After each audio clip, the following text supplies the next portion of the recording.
ایک چیز میں نے بہت دیکھی معاشرے میں، مجھے نہیں پتا ہمارے خطبہ کیوں نوٹ نہیں کرتے معاشرے کے اندر جو نئی نئی بیماریاں آتی ہیں۔ پہلے میں نے یہ انڈیا کے نوجوانوں میں دیکھا، 40 پہ جاتے ہیں تو ہمارے انڈیا سے کئی مومنین آتے ہیں، ان میں دیکھی۔ دوسرا میں نے ویسٹرن کنٹریز یو کے سے جو لوگ جوان آ رہے ہیں، یا زیادہ تر یو کے سے، یہ جو نئے نئے کلچر جو مکس وتھ ویسٹرن کلچر ہیں، یہ وہاں سے آتے ہیں۔ اب 40 آماجگاہ رحمت بھی ہے اور کچھ خطرات بھی ہیں۔ خطرہ یہ ہے سارے جوان وہاں ملتے ہیں، ایک بندہ دوسرے سے انسپائر ہوتا ہے، پھر پاکستان آتا ہے، وہاں سے کوئی چیز لے کر آتا ہے۔ پہلے کراچی کے شیعہ کراچی میں تھے، اب مکس ہو گیا ہے نا، پنجاب کے شیعہ، کراچی کے شیعہ، وہاں کا کلچر، یہاں کا کلچر، اب ساری چیزیں جب مکس ہوتی جا رہی ہیں تو کچھ وہاں کی بری عادتیں یہاں، کچھ یہاں کی بری عادتیں وہاں، چیزیں آپس میں کیا ہو رہی ہیں، مکس اپ ہو رہا ہے۔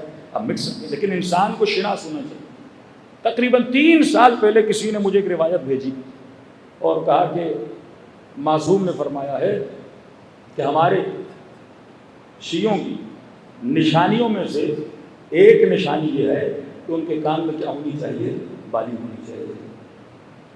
شیعوں کی نشانیوں میں سے کل میں نے کہا کہ دین میں کیا ہے، حکمت ہے۔ پھر بھائی آپ سارے شلوار ٹخنوں سے اوپر کرو، آپ سارے وہی کام کرو کہ آج آپ اپنے بھائیوں پہ تو تنقید کرتے ہو کہ وہ ایسے کام کرتے جن میں حکمت نہیں، جبکہ رسول کا قول بھی موجود ہوتا ہے کہ اپنے دشداش کو، جبے کو اتنا اوپر کرو کہ ٹخنا نظر آئے۔ قول بھی موجود ہے، کل اس پہ تفصیل سے پڑھ چکا۔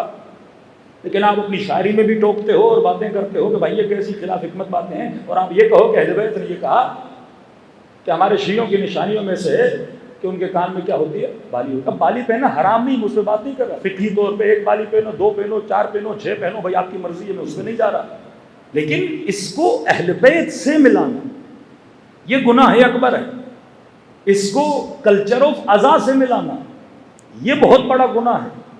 ایک کام جو اہل بیت نے کیا ہی نہیں، یعنی آج کوئی تصور کرے، الیاذ باللہ، سوچنا بھی عبث ہے۔ انسان سوچتے ہوئے بھی انسان کو شرم آتی ہے کہ انسان یہ سوچے امام زمانہ ظہور کرے اور مولا نے بالی پہنی ہوئی۔ تم خود کو کس کا شبیہ بنانا چاہ رہے ہو؟ علماء کو نہیں پتا، مراجع کو نہیں پتا، مجتہدین کو نہیں پتا، عرفاء کو نہیں پتا، کس کا خود کو شبیہ بنا رہے ہو؟ اور اس قدر یہ تیزی سے بڑھ رہا ہے، میں دیکھ رہا ہوں، تعجب ہے مجھے۔ ایک تو پھر یو کے لوگوں کو دیکھا، پھر انڈیا کے لوگوں کو دیکھا، جس بھی جماع کو دیکھو یہ mixture of culture of west ہے۔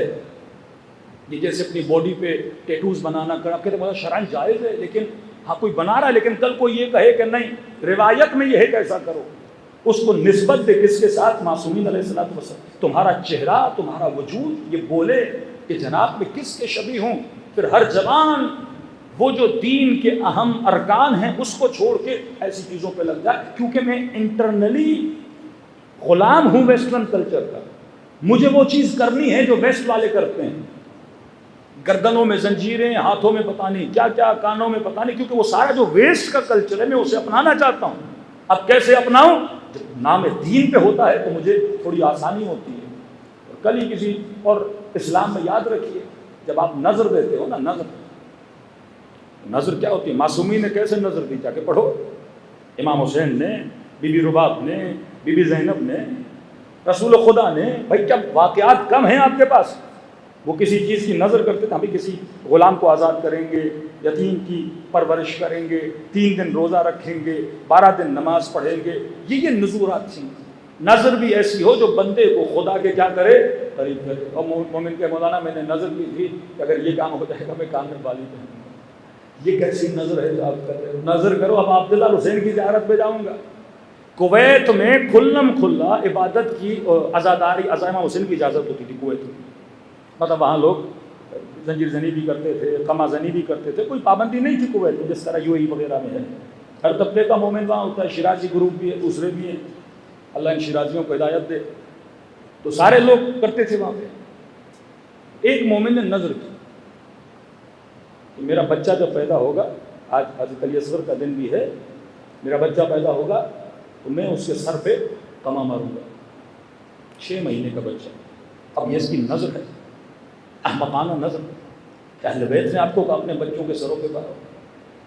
اب ظاہر ہے 6 مہینے کا بچہ کتنا چھوٹا ہوتا ہے، ماں کا دل بڑا نرم ہوتا ہے، اب یہ تو تھا کوئی ہائی فائی مولائی، اور ماں نے کہا بھائی میں تجھے مارنے نہیں دوں گی، اس نے کہا میں نے نظر کی ہے تو کیسی مومنہ ہے، ڈر رہی ہے، اور اس نے ضد کی، اور یہ کویت کے مومنین کو پتہ، آپ پوچھ سکتے ہیں، اس نے ضد کی اور بچے کو مارا، اس نے، اور بچے کو مارا، وہ بلیڈنگ اتنی ہوئی کہ بچہ مر گیا، اور جب بچہ مر گیا تو ماں نے اس پہ کیس کیا کہ بھائی اس نے میرے بچے کو مارا ہے، اس کو جیل، اور کیس اتنا بڑا ہوا کہ اس دن کے بعد کویت میں خونی ماتم پہ کیا ہو گئی، پابندی ہو گئی۔